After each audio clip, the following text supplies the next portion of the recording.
plupart des personnes n'arrivent pas à réaliser leurs rêves, c'est parce que la plupart des gens ne cessent de penser à ce qu'ils ne veulent pas.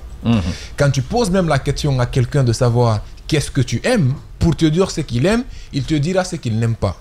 Quand tu poses la question à quelqu'un de te dire c'est quoi son objectif, qu'est-ce qu'il veut réaliser dans la vie, il a tendance souvent à te dire ce qu'il n'a pas envie de réaliser dans sa vie. Ouais. Et justement, on est focus sur ce qui est négatif. Sur ce qui est négatif. Et ça, le cerveau ne fait pas la différence entre ce positif et ce négatif pour une seule raison.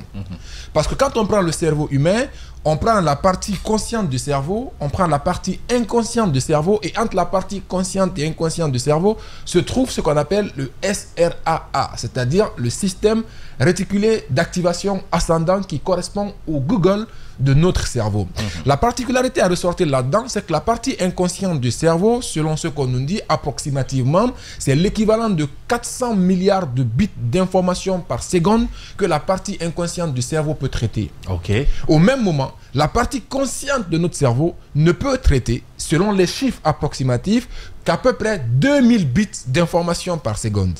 Et le paradoxe, c'est que les 2000 bits d'informations par seconde traités par la partie consciente du cerveau proviennent des 400 milliards de bits d'informations par seconde traitées par la partie inconsciente du cerveau. Alors la question à se poser, c'est de savoir comment naturellement la partie consciente fait pour puiser ces 2000 bits d'informations dans les 400 milliards de bits d'informations par seconde traitées par la partie inconsciente du cerveau. C'est grâce justement à notre moteur de recherche, à notre Google de notre cerveau, qu'on appelle le SRAA, qui est le système réticulé d'activation ascendant, qui évolue en valeur absolue.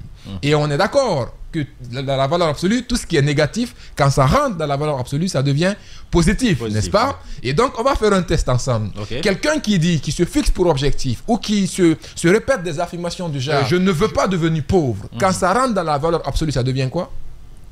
Selon toi, ça devient quoi? Je deviens riche, ça devient positif. Je deviens pauvre. Je deviens pauvre. Et toi?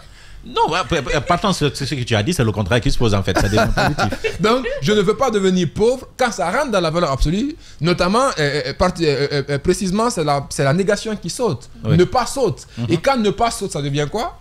Je veux devenir pauvre, n'est-ce pas? Et donc, le SRAA, vu que ça évolue en valeur absolue, tout ce qui rentre de négatif dedans sort positif obligatoirement. Et la réalité, c'est que le système réticulé d'activation ascendant, le Google de notre cerveau, son choix, il le fait comment? Il dit, si tu ne cesses de penser à quelque chose de trop, c'est parce que la chose, elle est importante pour toi. Et à force de trop penser à quelque chose, tu commences à ressentir les émotions liées à cette chose-là. Et en ce moment-là, puisque l'émotion a son but premier, c'est de mettre ton corps en mouvement vers ce ressenti émotionnel-là, donc tout cela contribue à influencer le système réticulé d'activation ascendant qui se dit, si tu ne cesses de penser à ça, c'est parce que c'est très important pour toi. Donc lui, il récupère ça parmi les 400 milliards de bits d'informations par seconde traitées par la partie inconsciente du cerveau. Ça rentre dans la valeur absolue. Au lieu que ça ne devienne je ne veux pas devenir pauvre, ça devient je veux devenir pauvre. Et c'est ce qui est transféré à la partie consciente du cerveau. Et donc la partie consciente du cerveau entend je veux devenir pauvre. Quand tu tapes Google, ça sort je vais devenir pauvre. Exactement. Et alléluia, que ton vœu soit exaucé en fait. Et vu que le but premier d'une émotion, c'est de mettre notre corps en mouvement vers ce ressenti émotionnel-là. Et en ce moment-là, tu commences justement à activer ton système sympathique qui est dans évitement, combat, fuite. Donc, tu fuis tout ce qui va t'envoyer à devenir riche. Tu fuis tout ce qui peut te permettre à aller de là-bas. Parce que cette peur-là t'amène justement à ne pas pouvoir activer ton système parasympathique qui te permet d'être beaucoup plus lucide, beaucoup plus concret, beaucoup plus créatif, etc. pour que tu puisses avancer. Mais l'autre élément également, c'est qu'il faut dire que le système réticulé d'activation ascendant, au niveau du cerveau, c'est ce qui gère tout ce qui est concentration.